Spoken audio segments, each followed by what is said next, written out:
ಎಲ್ಲ ಕೂಡ ಎಳೆದಾಡ ಮೇಲೆ ಇನ್ನು ಆ ಕುರ್ಚಿದ ಬೆಲೆಯನ್ನು ಉಳಿತು. ಎಲ್ಲ ಸಡ್ಲಾಗಿ ಎಲ್ಲವನ್ನು ಕೂಡ ಮಾಡಿ ಬ್ಯಾಲೆನ್ಸ್ ತಪ್ಪಿ ಇವತ್ತು ಶಿವಕುಮಾರ್ ಅವರು ಯಶಸ್ವಿ ಆಗಿದ್ದಾರೆ. ಸಿದ್ದರಾಮಯ್ಯನ ತ್ರಾಸು ಕೊಟ್ಟು ತೊಂದರೆ ಮಾಡಿ ಅವರೆಲ್ಲ ಕೂಡ ಕಷ್ಟ ಕೊಡಲಾರ್ದಂಥ ಕಷ್ಟಗಳೆಲ್ಲ ಕೊಟ್ಟು ಅವ್ರು ಎಳೆದಾಡಿದ ನಂತರ ಬ್ಯಾಲೆನ್ಸ್ ತಪ್ಪಿ ಇವತ್ತು ಶಿವಕುಮಾರ್ ಅವ್ರ ಪಾಲಿಗೆ ಆಗಂಥ ಕೆಲಸ ಆಗಿದೆ. ಹಂಗಾಗಿ ಇವತ್ತು ನೋಡಿದಂಥ ಟೈಮಲ್ಲಿ ಇವತ್ತು ಸಿದ್ದರಾಮಯ್ಯವ್ರಿಗೆ ಅವ್ರ ಮನಸ್ಸಿನಲ್ಲಿ ಭಾಳಷ್ಟು ನೋವು ಆಗ್ತಾ ಇದೆ ಅಂತ ಮುಖದಲ್ಲಿ ಕಾಣ್ತಾ ಇದ್ದಾರೆ. ಈ ರಾಜ್ಯದಲ್ಲಿ ಭಾಳಷ್ಟು ದೊಡ್ಡ ಹಿಂಬಾಲಕರನ್ನು ಹೊಂದಿರುವಂಥ ಸಿದ್ದರಾಮಯ್ಯರು ಕೂಡ ಭಾಳಷ್ಟು ನೋವಾಗಿದೆ. ಅವ್ರ ಸಮುದಾಯದ ಜನರು ಕೂಡ ನೋವಾಗಿದೆ. ಅವರೇನು ಅಹಿಂದ ವರ್ಗದಿಂದ ಕುರುಬ ಸಮುದಾಯದಿಂದ ಏನು ಅವರು ಹೊರಮ್ಮಿ ದೊಡ್ಡ ನಾಯಕರಾಗಿ ಇವತ್ತು ಮುಖ್ಯಮಂತ್ರಿಗಳಾಗಿ ಕೆಲಸ ಮಾಡಿದರು, ಅವ್ರ ಹಿಂಬಾಲಕರು ನೋವಾಗಿದೆ, ಅವ್ರ ಸಮುದಾಯದ ಜನರು ಕೂಡ ನೋವಾಗಿದೆ. ಜೊತೆಲಿ ಅವರೆಲ್ಲರೂ ಕೂಡ ಸಮುದಾಯದ ಜನರೆಲ್ಲರೂ ಕೂಡ ನೋವುದಿಂದ ಭಾಳಷ್ಟು ಜನರು ಅವರೆಲ್ಲರೂ ಕೂಡ ಹೋರಾಟಗಳನ್ನು ಮಾಡೋಂಥ ಕೆಲಸ ಮಾಡ್ತಾಯಿದ್ದಾರೆ. ನಾನು ರಾಹುಲ್ ಗಾಂಧಿಯವ್ರಿಗೆ ಒಂದು ಪ್ರಶ್ನೆ ಕೇಳ್ತೀನಿ. ರಾಹುಲ್ ಗಾಂಧಿಯವರೇ ತಾವು ಯಾವತ್ತೂ ಹೇಳಿದ್ರೆ ಕೂಡ ಒ ಬಿ ಸಿ ನಾಯಕರು ಅಂತೇಳಿ ಯಾರನ್ನು ಪ್ರಶ್ನೆ ಮಾಡ್ತೀರಿ? ಪ್ರಧಾನಮಂತ್ರಿಗಳು ಪ್ರಶ್ನೆ ಮಾಡ್ತಿರ್ತಾನೆ ರಾಹುಲ್ ಗಾಂಧಿಯವರು.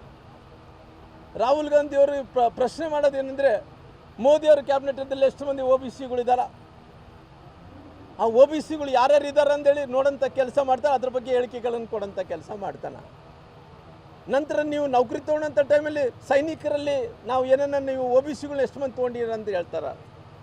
ಅದು ಯಾವುದೇ ವಿಚಾರವನ್ನು ನೋಡಿದಂಥ ಟೈಮಲ್ಲಿ ಕೂಡ ಒ ಬಿ ಸಿಗಳನ್ನು ಅಂತ ಹೇಳೋಂಥ ಮನುಷ್ಯ ಇವತ್ತು ದೇಶದಲ್ಲಿ ಇವತ್ತು ಕಾಂಗ್ರೆಸ್ ಪಾರ್ಟಿ ಎಷ್ಟು ಕಡೆ ಅಧಿಕಾರದಲ್ಲಿದೆ.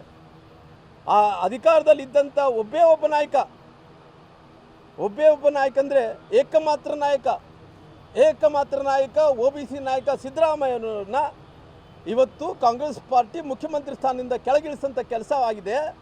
ನಾನು ರಾಹುಲ್ ಗಾಂಧಿಯವರೇ ತಾವೇನು ಮಾಡ್ತಾ ಇದ್ದೀರಲ್ಲ, ಇಷ್ಟು ದಿನಗಳ ಕಾಲ ಒ ಬಿ ಸಿ ಅಂತ ಬಾಯಿ ಹೊಡ್ಕೊಂಡ್ರಲ್ಲ, ಇವತ್ತು ಏಕಮಾತ್ರ ನಾಯಕ ಕಾಂಗ್ರೆಸ್ ಪಾರ್ಟಿಯಲ್ಲಿ ಮತ್ತು ದೇಶಕ್ಕೆಲ್ಲ ಕಾಂಗ್ರೆಸ್ ಪಾರ್ಟಿಯಲ್ಲಿ ನಾಯಕರನ್ನು ಇವತ್ತು ಕೆಳಗಿಳಿಸೋಂಥ ಕೆಲಸ ತಾವೆಲ್ಲರೂ ಕೂಡ ಮಾಡಿದಿರಿ. ಇವತ್ತು ಇದ್ರ ಬಗ್ಗೆ ಕಾಂಗ್ರೆಸ್ ಪಾರ್ಟಿ ಈ ವಿಚಾರದ ಬಗ್ಗೆ ಏನು ಹೇಳ್ತದೆ ಅನ್ನೋಂಥದ್ದು ಸಿದ್ದರಾಮಯ್ಯರನ್ನ ಇವತ್ತು ಕೆಳಗಿಳಿಸಂತ ಏನು ಕೆಲಸ ಮಾಡಿದ್ದಾನೆ ಅದ್ರ ಬಗ್ಗೆ ಉತ್ತರವನ್ನು ಕೊಡಬೇಕಾಗಿದೆ. ಅದಕ್ಕೋಸ್ಕರವಾಗಿ ಇವತ್ತು ಡಿ ಕೆ ಶಿವಕುಮಾರ್ ಅವರು ಡೆಲ್ಲಿಗೆ ಹೋಗ್ತಾ ಇದ್ದಾರೆ, ಇನ್ನೊಬ್ಬರ ಬೇರೆ ಕಡೆ ಹೋಗ್ತಾ ಇದ್ದಾರೆ, ಎಲ್ಲವನ್ನು ಕೂಡ ಮಾಡ್ಕೊಂಡು ಹೊಂಟಾರ. ಇದ್ರ ಬಗ್ಗೆ ರಾಹುಲ್ ಗಾಂಧಿಯವರು ಕೂಡ ಅದು ಉತ್ತರವನ್ನು ಕೊಡಬೇಕಾಗಿದೆ. ಇದೆಲ್ಲ ನೋಡಿದಂಥ ಟೈಮಲ್ಲಿ ಈ ರಾಜ್ಯದ ಜನರಂತೂ ನೋವಲ್ಲಿದ್ದಾರೆ. ಈ ರಾಜ್ಯದ ಜನರು ಎಷ್ಟು ನೋವಲ್ಲಿದ್ದಾರೆ ಅಂದರೆ ಸರ್ಕಾರ ಇರೋದು ಮುಖ್ಯ ಅಲ್ಲ.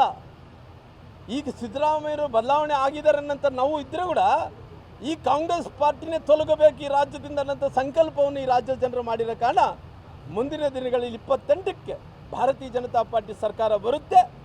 ಖಂಡಿತವಾಗಿ ಮುಂದಿನ ದಿನಗಳಲ್ಲಿ ಈ ರಾಜ್ಯದ ಜನರಿಗೆ ಯಾವ ರೀತಿಯಲ್ಲಿ ಸುರಕ್ಷಿತವಾಗಿ ಯಾವ ರೀತಿಯಲ್ಲಿ ಏನು ಮಾಡ್ಕೊಂಡು ಹೋಗ್ಬೇಕು ಅವೆಲ್ಲ ಕೂಡ ಭಾರತೀಯ ಜನತಾ ಪಾರ್ಟಿ ಮಾಡಿಕೊಂಡಂಥ ಕೆಲಸ ಮಾಡ್ತಿದೆ.